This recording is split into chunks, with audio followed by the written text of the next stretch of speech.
आटा सदर माटी सदर गाटी सदर गाटी आटा सदर माटी।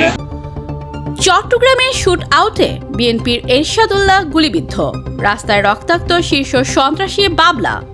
অজ্ঞাতনামা অস্ত্রধারীদের গুলিতে চট্টগ্রাম মহানগর বিএনপির আহ্বায়ক ও চট্টগ্রাম ৮ আসনে বিএনপির প্রার্থী এরশাদুল্লাহ গুরুতর আহত হয়েছেন। তাকে এভারকেয়ার হাসপাতালে নিয়ে যাওয়া হয়েছে। এই ঘটনায় চট্টগ্রামের শীর্ষ সন্ত্রাসী সারওয়ার হোসেন বাবলাও গুলিবিদ্ধ হন। তিনি মারা গেছেন এমন গুঞ্জন শোনা গেলেও এখন পর্যন্ত নির্ভরযোগ্য সূত্র থেকে পুরোপুরি নিশ্চিত হওয়া যায়নি।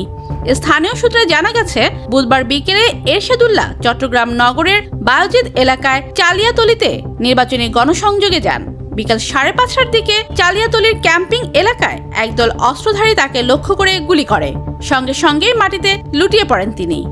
গত সোমবার চট্টগ্রাম ৮ আসনে এরশাদুল্লাহর নাম ঘোষণা করা হয়। এই ঘটনায় এরশাদুল্লাহর সঙ্গী আরও বেশ কয়েকজন আহত হন বলে জানা গেছে। এর মধ্যে চট্টগ্রামের শীর্ষ সন্ত্রাসী সারওয়ার হোসেন বাবলা ছিলেন বলে প্রত্যক্ষদর্শীরা জানান।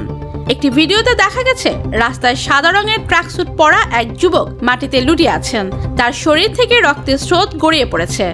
ঘটনায় এক প্রত্যক্ষদর্শী জানান, ওই যুবক চট্টগ্রামের শীর্ষ সন্ত্রাসী সারওয়ার হোসেন বাবলা। 5টি খুন সহ অন্তত 18 মামলার আসামি সন্ত্রাসী সারওয়ার হোসেন বাবলা। 2011 সালে গ্রেপ্তার হওয়ার পর থেকে তিনি চট্টগ্রাম কারাগারে ছিলেন। আওয়ামী লীগ সরকার ক্ষমতাচ্যুত হওয়ার পর চট্টগ্রাম কেন্দ্রীয় কারাগার থেকে জামিনে মুক্তি পান সারওয়ার হোসেন বাবলা। কারামুক্তির পর থেকে সন্ত্রাসী ছোট্ট সাজ্জাদের প্রতিপক্ষ হিসেবে বাবলাও চাঁদাবাজি, বালুমহাল ও এলাকা দখল নিয়ে খুনোখুনিতে জড়িয়ে পড়েন। সারওয়ারের বিরুদ্ধে খুন, অপহরণ, চাঁদাবাজি, অস্ত্র সহ বিভিন্ন অপরাধে নগরীর বায়োজিৎ থানা, পাঁচলাইশ থানা, চান্দগাঁও থানা এবং ডবল মুরিং থানায় বিভিন্ন মামলা রয়েছে। চট্টগ্রাম মহানগর বিএনপির সদস্য সচিব নাজিমুর রহমান বলেন, আমরা হাসপাতালে যাচ্ছি। এরশাদুল্লাহর অবস্থা সম্পর্কে পরে বিস্তারিত জানাতে পারবো।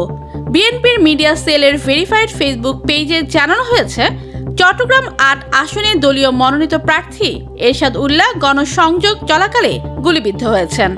বায়েজিদ বোস্তামি থানার ভারপ্রাপ্ত কর্মকর্তা মোহাম্মদ জসিমউদ্দিন বলেন, এরশাদুল্লাহ বায়েজিদ এলাকার নির্বাচনী প্রচারণায় ছিলেন। কে বা কারা গুলি চালিয়েছে তা খতিয়ে দেখা হচ্ছে। মারা গিয়েছে সরওয়ার বাবলাই টার্গেট ছিল। কারণ আমরা যেটা শুনলাম যে এর মৃত্যু নিশ্চিত করেছে তারা গুলি করে, এবং এইখানে এইটা সরওয়ার বাবলার এলাকা ছিল যেখানে ঘটনাটা ঘটেছে। মসজিদে নামাজ পড়েছে সে, এরশাদুল্লাহ সাহেব নামাজ পড়েছে। তো মসজিদ থেকে বেরোনোর পরে এটা দোকানে ঢোকার পরে ঘটনাটা ঘটছে, বাড়ি থেকে এসে এটা ওই সরওয়ার বাবলার এলাকা ছিল।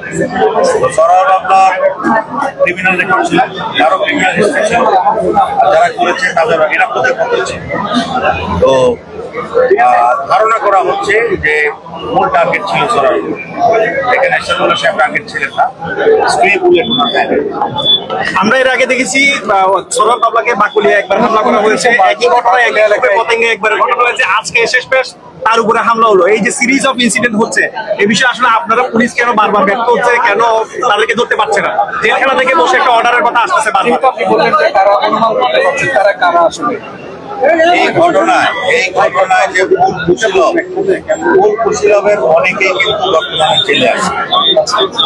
জেলে আছে এবং দেশের বাইরে থেকেও ইন্ধন আসতেছে, নানা রকমের ইন্ধন আসতেছে। এবং বাকুলিয়াতে ডাবল মার্ডারে একদম কিলিং মিশনে অংশ নেওয়া লোক কিন্তু অ্যারেস্ট হয়েছে অস্ত্র সহ।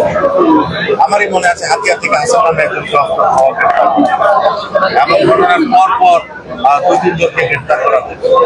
তো এদের যে মূল যারা এদের আসলে যেটা দেখতেছি সেটা হচ্ছে অনেক রিমোট এলাকায়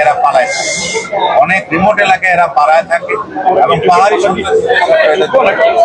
এদের যে হাইড আউট সেটা খুবই গহীন দুর্গম পাহাড়ি অঞ্চলে হাইড আউট।